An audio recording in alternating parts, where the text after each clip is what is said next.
Bonjour à toutes et à tous les amis, on se retrouve pour une vidéo sur Kylian Mbappé, encore une fois. Énorme nouvelle, Kylian Mbappé qui aurait signé son contrat avec le Real Madrid il y a quelques heures. Euh, Déjà pour le timing de l'annonce, parce qu'on ne s'est pas parlé depuis que Mbappé a annoncé son départ du Paris Saint-Germain. Pour moi, le timing de l'annonce, il est plutôt bon, malgré ce que beaucoup de gens disent. Je m'explique. S'il l'avait dit plus tard, on aurait été dans une phase où on est en plein dans les matchs de Ligue des Champions. L'équipe, elle n'aurait pas été. En fait, là, on se retrouve dans une phase où il n'y a pas de match de Ligue des Champions d'ici 3 semaines. Et les matchs de Ligue 1, ils n'ont pas d'enjeu. Donc finalement, je pense qu'il y a un temps assez conséquent pour que l'équipe s'en remette, pour que les médias arrêtent un peu d'en parler et qu'on parle plus du Paris Saint-Germain que de Kylian Mbappé d'ici le match retour contre la Real Sociedad. Donc pour moi, le timing, il est plutôt bon. Et s'il l'avait dit plus tôt, il aurait pu le dire plus tôt, je pense. Mais bah, en soi, on est en février, quoi. Donc c'est déjà très tôt. Et s'il l'avait dit en fin de saison, il aurait fait traîner ça. Peut-être on en aurait parlé encore plus dans les médias pour les matchs de Ligue des Champions d'Mbappé. Enfin, ils en auraient fait des tonnes comme en 2022 et je pense que ça, personne n'en a envie. Donc je pense que c'est vraiment une très bonne chose qu'il l'ait dit maintenant. Ensuite, au niveau du salaire, Kylian Mbappé toucherait 20 millions au Real Madrid contre le Paris Saint-Germain, je crois qu'il touchait 80 millions peut-être. C'est 4 fois moins.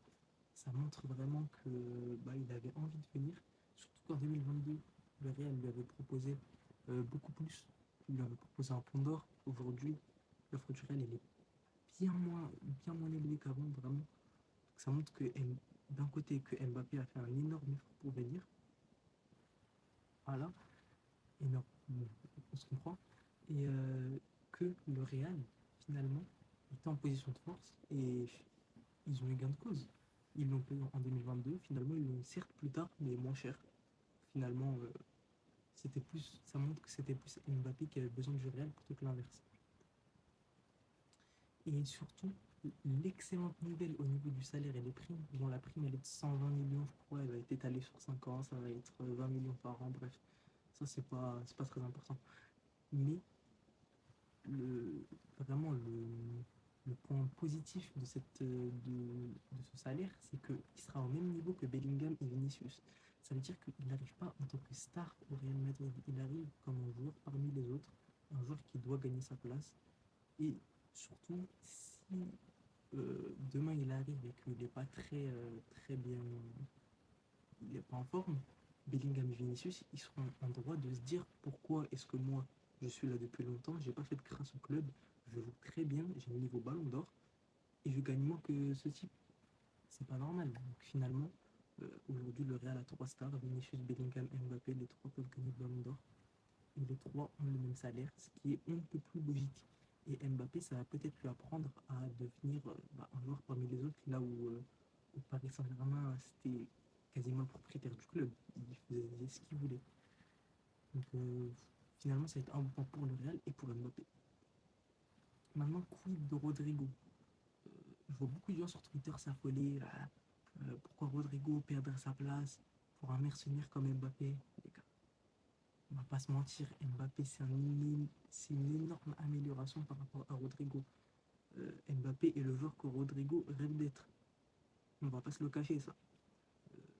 Donc, pour moi, ça serait juste une amélioration. Et surtout, on parle de Rodrigo. Aujourd'hui, on dirait qu'on dit qu'on va mettre Gareth Bale Prime sur le banc. Rodrigo, cette saison, si on exclut la période novembre-décembre, il n'a jamais eu le niveau d'un titulaire au Real Madrid. Ses stats, elles sont bonnes sans être excellentes, 13 buts et 7 passes D, je crois. Mais sur le terrain, il n'apporte rien, hormis la période où Bellingham et Vinicius étaient blessés. Et on en est reconnaissant au Rodrigo nous apporter pendant quelques matchs. Mais hormis sur cette période où il jouait à gauche, il a été fantomatique, il a été gaze, il a été nul, vraiment. Rodrigo, limite, là, je préfère avoir Brahim que Rodrigo. Je préfère avoir Rosselló que Rodrigo. Je pensais pas dire ça un jour. Mais Rodrigo n'a pas le niveau d'un titulaire au Real Madrid. Pourquoi est-ce que Mbappé viendrait et Rodrigo serait sur le banc? Je veux comprendre, vraiment. Je comprends pas les gens sur Twitter qui qui ont un fantasme sur Rodrigo, je comprends pas.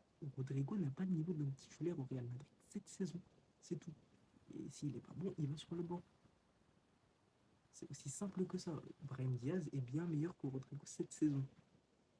Maintenant, si demain Rodrigo il finit en trompe cette saison, comme il avait sur la période novembre-décembre, là, d'accord. Là, pourquoi il se remettrait sur le banc? Je suis d'accord, peut-être on passera sur un 4-3-3. Mais pour moi, aujourd'hui, Rodrigo, il n'a pas sa place sur le terrain si Mbappé vient. C'est tout. Et il ne faut pas oublier que Rodrigo, s'il revient en forme, le retour au 4-3-3, c'est pas exclu. Surtout qu'on aura trop de joueurs offensifs. On aura Brahim Diaz, Rosselló, Hendrick qu'il faudra les faire jouer. Donc forcément, sur certains matchs, on jouera en 4-3-3. On ne restera pas en 4-4-2. Et peut-être ça va être Kamavinga sur le banc, peut-être Chouameni. On verra. Mais c'est pas figé en fait, c'est tout. Euh, Rodrigo débutera la saison sur le banc, c'est un fait. Mais ça lui fera peut-être du bien, on ne sait pas.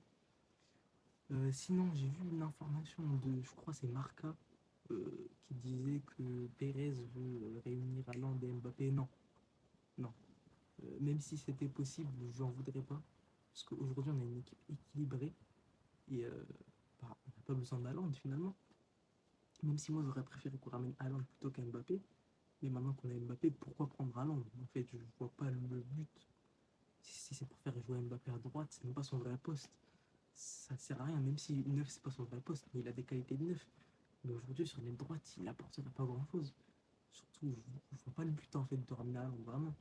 Je vois vraiment aucun but à ramener Erling Haaland. Donc, je pense que c'est vraiment une fake news. On a vu plein de journalistes démentir. Donc pour moi, c'est faux. Et même si c'était vrai, je comprendrais pas. Très clairement. Euh, Sinon, pour finir sur Mbappé, on a vu Laporta. Il y a une question qui lui a été posée. Est-ce que Mbappé c'est possible? Il a dit je n'en sais rien. Ce président il s'affiche. Ce président est vraiment gênant. Euh, En fait, les supporters du Barça ils comprennent pas qu'ils ils se font ils se font embrigader dans des choses par ce président, c'est pas normal. Euh, il a réussi à ce que les supporters mettent la faute sur l'arbitre alors que la faute c'est l'équipe. En fait, c'est vraiment bête. Aujourd'hui, pourquoi est-ce qu'il dit tu n'en sais rien sur Mbappé? C'est pas drôle et c'est fou. On sait tout ce qui va à le Real. Pourquoi il fait ça? Pourquoi il fait ça? Vraiment, il s'affiche. Vraiment, il s'affiche.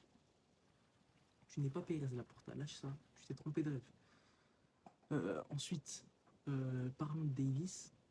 Pour continuer sur le Barça, apparemment aujourd'hui Davis et ses agents se seraient rendus à Barcelone pour parler avec Deco. Bah, il n'y a pas eu d'infos si c'est le Barça le veut en 2025 ou en 2024. Mais pour moi, les deux cas de figure, c'est faux. Pour moi, Davis, si c'est vrai déjà l'info, parce que c'est même pas sûr, mais si c'est vrai, je pense qu'il se sert juste du Barça pour faire augmenter les enchères, comme ce que Rudiger avait fait en 2022. Il me semble qu'il avait aussi rencontré les dirigeants du Barça avant de s'engager pour le Real. Moi, je pense que c'est vraiment ça ce qu'il veut faire. Il demande un salaire de 12 millions, alors qu'il sait très bien que le Barça ne va pas faire ça. Et le Real, je crois, lui propose un salaire de 10 millions peut-être.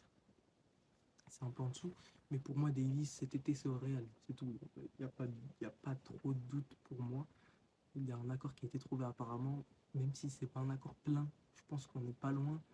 Le Bayern, dans leur état, je pense pas qu'ils vont retenir Davis. J'ai pas grand chose d'autre à dire. Le Barça, pour moi, n'est pas capable de recruter Davis. Et Davis, pourquoi est-ce qu'il est au Barça en fait? Parce que financièrement, je suis pas sûr qu'il lui donne un salaire supérieur à celui du Real. Et sportivement, il rejoindrait une équipe bien plus faible.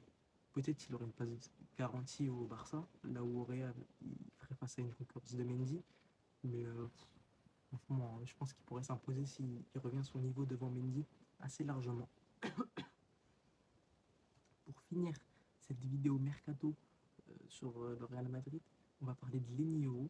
Lenny Yoro qui apparemment se dirigerait plus vers le Paris Saint-Germain que vers le Real Madrid. C'est dommage. C'est dommage. Moi, je pense du coup qu'il va rejoindre le PSG. Je ne vois pas le Real repasser devant. Surtout que, en plus, le Real, ils sont refroidis parce que ça coûte 60 millions. C'est beaucoup trop cher pour un joueur qui n'a encore rien prouvé, hein, je crois. C'est peut-être sa deuxième saison, sa première saison à haut niveau. 60 millions, c'est beaucoup trop. Maintenant, ceci dit, pourquoi pas le recruter dans quelques années, comme ce que le Real a fait avec Mbappé finalement. Mais pour moi, c'est mort pour les 1000 euros. Mais de toute façon, c'était pas. Voilà, c'était un peu un luxe de le prendre, mais c'était pas une obligation réellement. Pour moi, c'est pas si grave que ça. Maintenant, le recrutement d'un défenseur central, ça reste très important pour moi. Il faut penser à l'après à l'après Nacho. Surtout que Nacho, il est gaze en ce moment. Donc pourquoi pas le laisser partir et recruter un plus jeune pour lui laisser sa chance. Pourquoi pas Rafa Marine. Un retour de Rafa Marine, moi, ça ne me déplairait pas. Un joueur du Castilla qui aime le club, qui est là, qui connaît le Real Madrid, qui sait ce qu'on attend de lui. Pourquoi pas. Après, il y a d'autres pistes. Antonio Silva, Gonzalo Inacio. Pourquoi pas, j'ai vu Guillaume Pomade qui a dit que Gonzalo Inacio il est plus compatible avec Militao. Je le crois. J'ai pas vu ses matchs, mais je le crois. Déjà, il est gaucher, donc ça c'est plutôt important. Je préfère un central gaucher comme on a déjà Militao et Rudiger. Et c'est un défenseur cérébral apparemment, un défenseur qui joue sur son intelligence de jeu.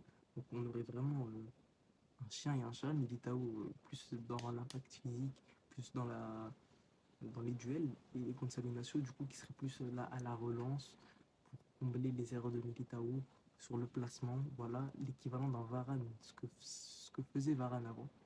Et Militao, l'équivalent de Ramos ou de Pepe, même si Pepe il avait un peu cette rôle-là, mais bon, voilà, je pense que vous avez compris. Donc voilà, ligne euro, c'est dommage, c'est un prospect qu'on aurait pu avoir, mais c'est pas grave, c'est pas, je pense pas que ce soit le crack de la décennie. Des défenseurs centraux, il y en a. Il faudra juste bien recruter. Et j'en doute pas, avec la cellule de recrutement qu'a le Real Madrid, Rony Calafat, Central Sanchez, j'en doute pas qu'ils feront le bon choix pour le jeune défenseur central qu'ils vont ramener. Les amis, dites-moi ce que vous en pensez dans les commentaires. N'hésitez pas à liker, à vous abonner.